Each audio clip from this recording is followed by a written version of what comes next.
Hello, welcome back. Right, what do you want, dog?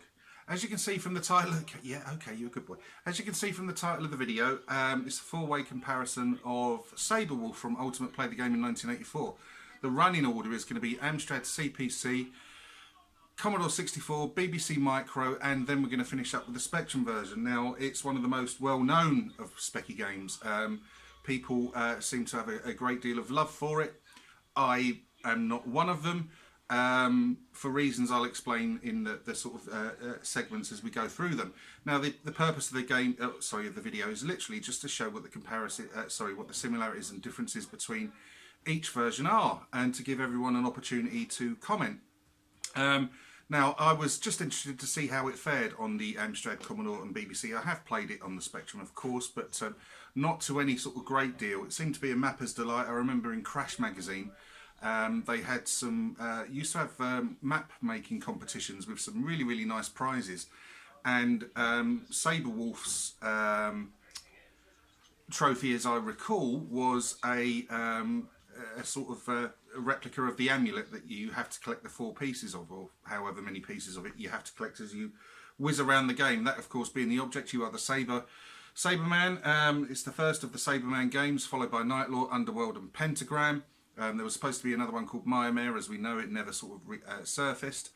But yeah, like I said, it's considered a classic of its time, and this is just to give everyone the opportunity to sort of comment and see what they make of all the different versions. Now, word of warning, as always, I get very, very, very low percentages in as an overall score in this game. It's just a game I'm just not very good at. But I've enjoyed doing the video to show you all the various bits and pieces. Right, okay, let's get into it. As ever, leave your comments in the comments section of all places. Right, see you in a sec. Okay, right, here we are. Amstrad version of Sabre Wulf goes first. I've decided to put it first because I don't think I've paid enough attention to the Amstrad of late, and it's a wonderful games machine. And at times there's been some quite sort of disparaging remarks made about it, which are sort of wide of the mark, really. Sabre Wulf is not my favourite game ever. I much prefer... Oh, look, an extra life straight away. I much prefer... come on, what is it I much prefer? A Wizard's Lair. I thought that was a much more... Where's he going? I don't want to go... Hey! Oh, it's reversed my bleeding controls. Right. Oh, that's... so that flower reverses your controls and everything. Right, okay. That's good. I never knew that. Obviously, all the different flowers... Right, okay. So I've just touched a blue flower, and it's given me sort of invulnerability for a bit. Which is... Oh, right, there's nothing down here then. Now, I did find a piece of the amulet there on a previous sort of play. And... Oh, come on. Clearly, it... they sort of like generate randomly throughout the map, and I suppose you can sort of like learn the locations they pop up in. Yeah, like I said, it's a game that never had much appeal to me. I did play it sort of a bit back in the day on the Spectrum, but you know, not a huge amount by any stretch of the imagination. Oh, I'm back round here again, isn't it? Right, okay. So yeah, definitely a game that needs a map, because already I can tell that I'm going around in a great big circle. But what's there to like about the Amstrad version? Well, it's very, very colourful, moves well. I'd say those sort of sound effects are a little bit annoying, but I'd also say that if you are a fan of Sabre Wulf, then you will love the Amstrad version. So we're going to be seeing the Commodore 64, BBC Micro and ZX Spectrum versions. Oh God, where am I going? I don't know. But yeah, not a lot to fault about it. If it's a game you like, you'll like the Amstrad version. I don't know if this is one of those ones that came out, oh, for God's sake, on a multitude of other systems, but... Hey ho, should we have one more little go on that? Because that's only sort of like briefly showing you what it's been like. Yeah, come on, let's go. We go again. Yeah, just look, I mean, the graphics are lovely and sort of colourful. and not too sort of blocky, which the Amstrad, when it's got really colourful graphics, tends to sort of do. Oh dear. Oh no, I'm in that kind of death loop now. See, look, the wolf's come and gone to sleep and he's killed me. Right, come on, one more go, just to try and see if I can get a little bit further. You can tell this is not a... Fuck off, Wolfie. This is not a game I ever sunk an awful lot of time into. Oh, okay. Yeah, so I'm going to... Right, let's see. Let's try this out. I want the hippo to sort of come and... He's a rhino, actually, isn't he?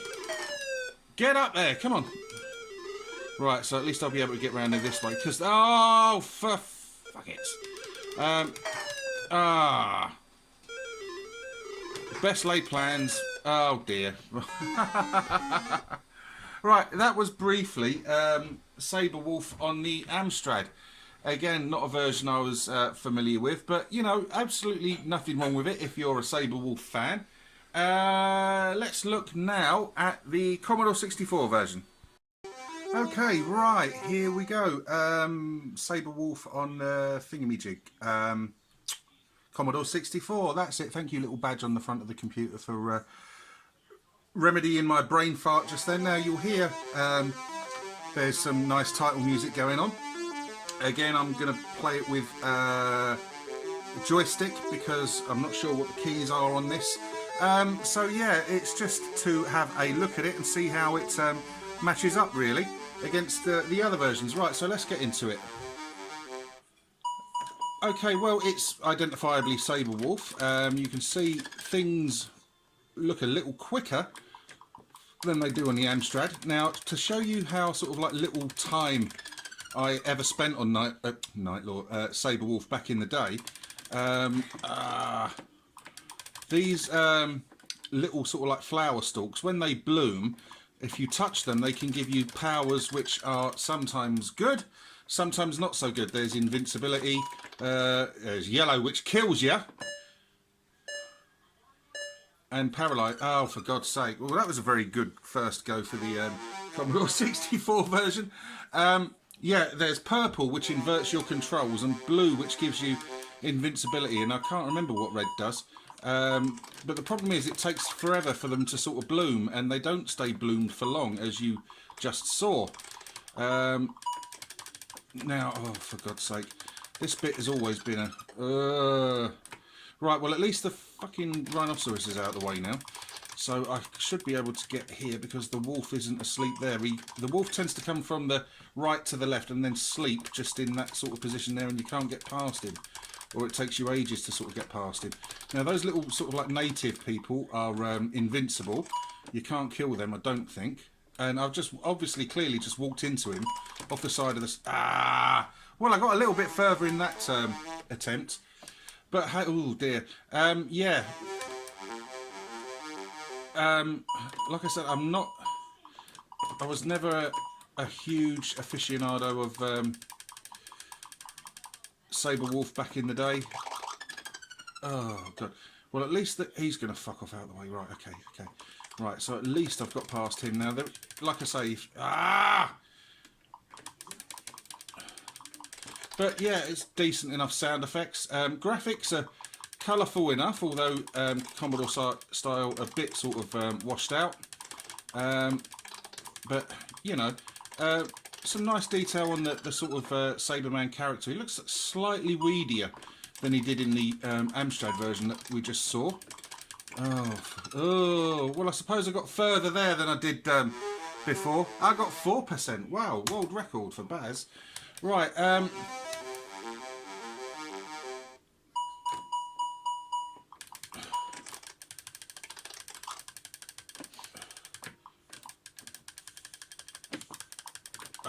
Right, so that was a purple flower anyway, and that would have just reversed my controls. Now I'm gonna get... Oh, right, okay. So the hippo is going to go and guard... Sorry, the rhino is going to go and guard that sort of area now. No. This is great. It's going to kill me again as soon as I... Oh, no, he's not. Right, okay. But yeah, Commodore 64 owners, did you have this back in the... Oh, for God's sake. Did you like it? Did you loathe it? Etc. Were you a sort of fan of the type of game? Oh, right. I've got invincibility for a while now. It's all in there. Now, that is sometimes where the... Oh, I'm dead again. Well, I got 5% that time. Right, I'll give the Commodore 64 version one more go. I mean, it's decent enough if you're a fan of Sabre Wulf, which I'm not. It's quick. Like I said, the graphics are slightly muddier and washed out than more washed out than the Amstrad version that we've seen. But you know, they're not bad by any stretch of the imagination. Come on.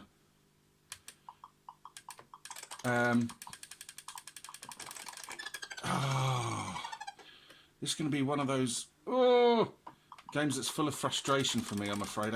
I've never been able to sort of breeze through this. Now, Ultimate, of course, did have a fairly extensive catalogue on the Commodore 64 with Staff of Karnath, etc.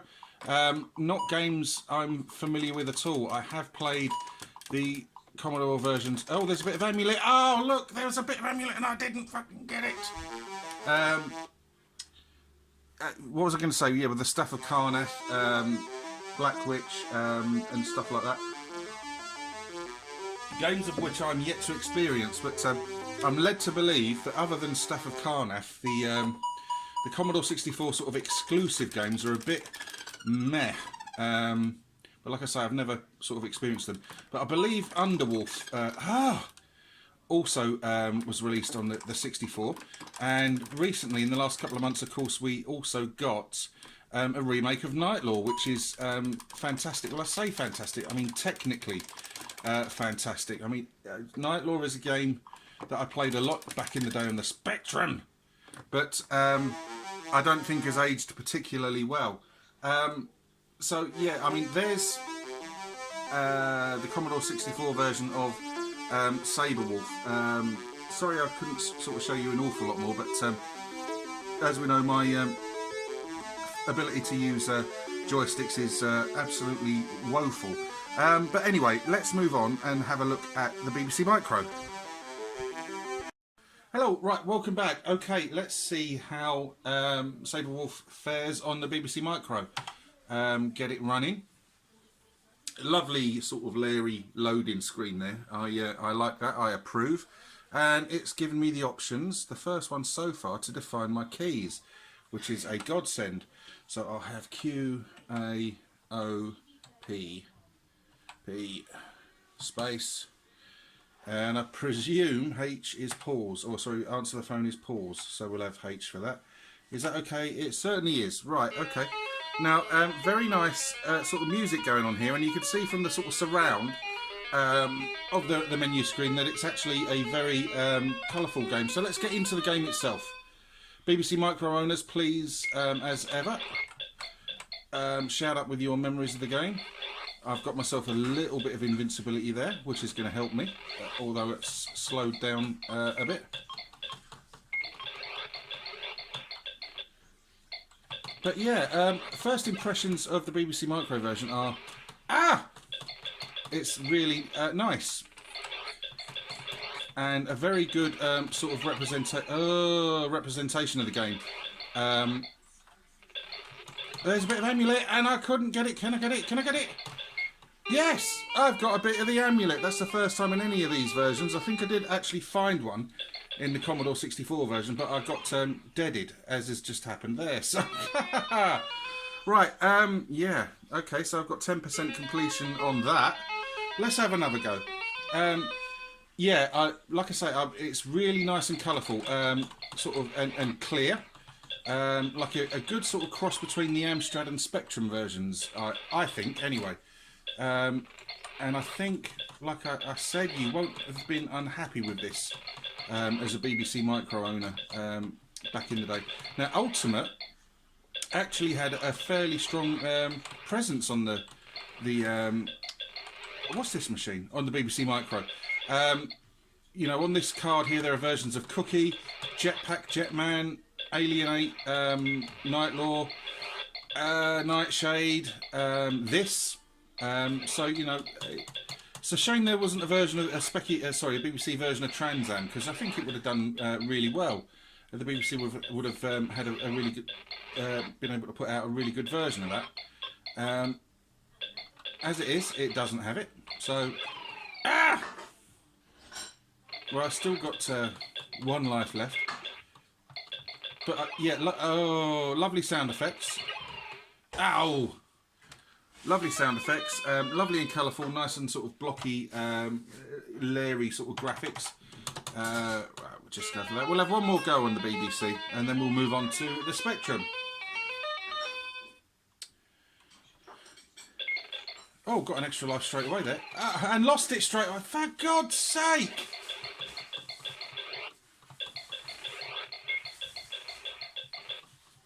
Avast. No, I want him to go. He's not going to go out of the way, is he?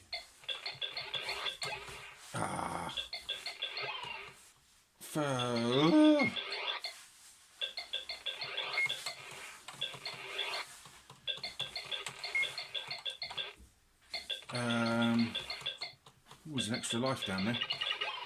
Oh, clown.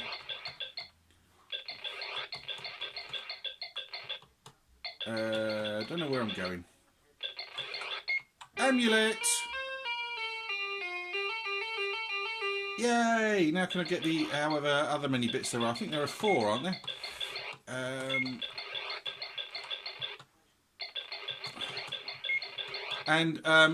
It's a noticeably more fun being able to play it with keys and being able to define the keys. You know, that's entirely my fault that I'm no good with joysticks, but I've just always played with keys, because when we first got a Spectrum interface for the rubber key, it only had 1 joystick port, and being little brother, I never got to use the joystick. Now, what does the white flower do? Not a lot by the look of things. Right, that's me dead.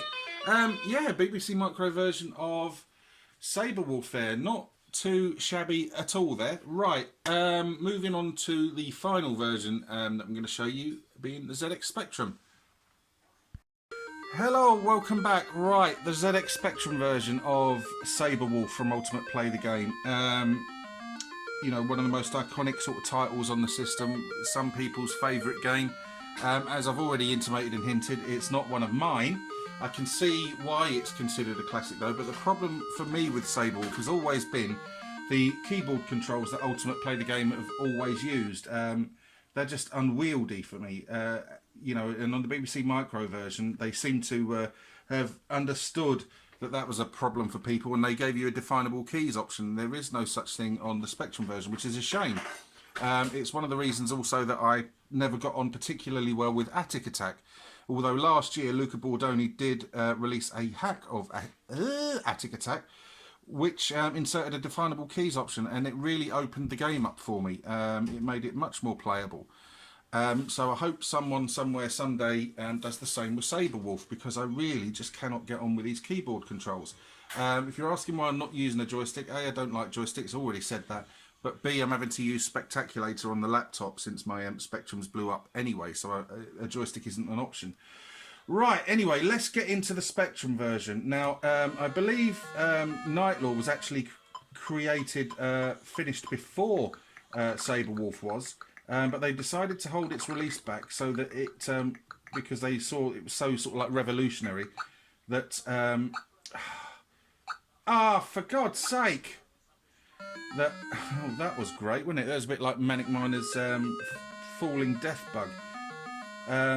Yeah, that they decided to give it a sort of fighting chance, which, you know, you can understand.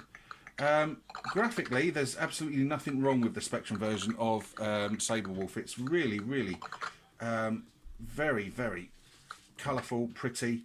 Hardly any sort of colour clash to sort of like moan about at all. It moves at a really nice lick, and it's got those wonderful sort of Spectrum sound effects, that sort of clippy cloppy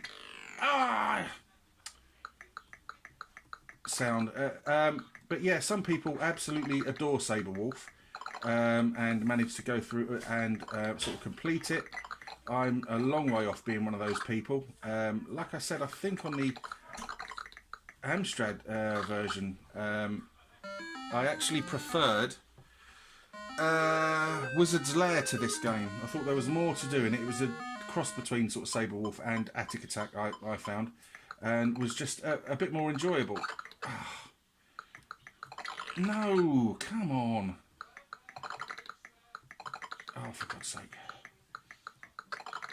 I should have just waited for the hippo thing to run past me. Look, I can't, I'm not going to be able to... really, the keys really are sort of doing it for me. And a real shame because, you know, I'm sure many of you managed to play with keys quite... Oh, it's done it again. Thing. It's really sort of like knackering me up. And I'm sure many people manage to master keyboard controls very...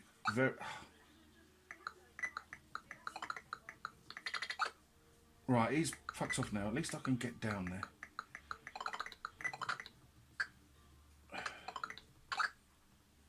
What does the white flower do?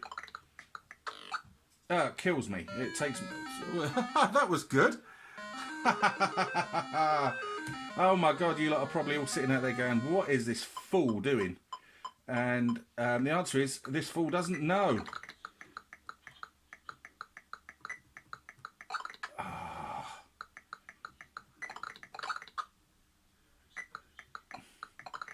Right. Come on, Spidley, get out of the way. You cock. Oh.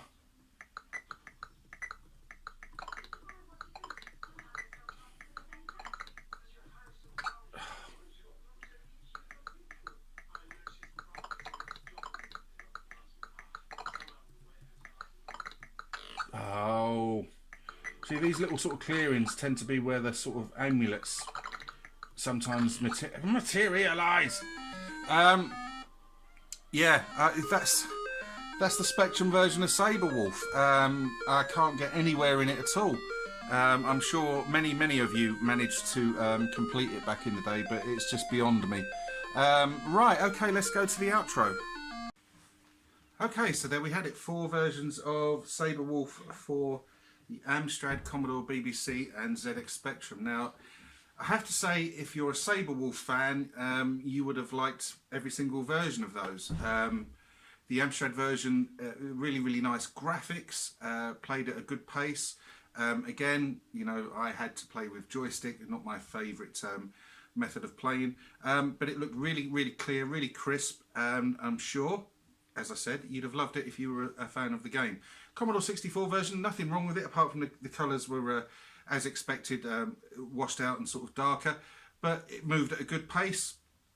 Had some decent music on the title screen, some nice sort of sound effects as you would expect, and it played okay. I found BBC Micro is the one that I found easier to get into, obviously because you could redefine the keys, as I mentioned on the sort of Spectrum version. It had that wonderful Larry sort of BBC Micro look about it, some great sound effects, really nice and colourful, and I enjoyed it more than I thought I would. I got further than I thought I would in it as well. And the ZX Spectrum version, well, as I've said, it's likely not the game's fault, more mine, but I really don't enjoy that version too much, having to play it with non-redefinable keys. It really makes it more difficult than I think it should be. That being said, as I said in the segment, that is likely just me, and I'm sure there are many of you out there who used to have no problems playing it with the keys, but I really wish someone would come up with a hack like Luca has for Attic Attack and insert a redefinable keys option, because that really, for half-wits like me, really would open the game up quite considerably. But as ever, it was just the purpose of it was just to compare the similarities and differences between all the versions, whether or not you like them, whether or not you loathe them, just to sort of generate some discussion. If you like the video, please let me know. If you wish to subscribe, please do so. But if you do subscribe, please take the time to, if you can, of course, to join in with the discussions, because that's what it's all about. Okay, see you in a bit. Take care.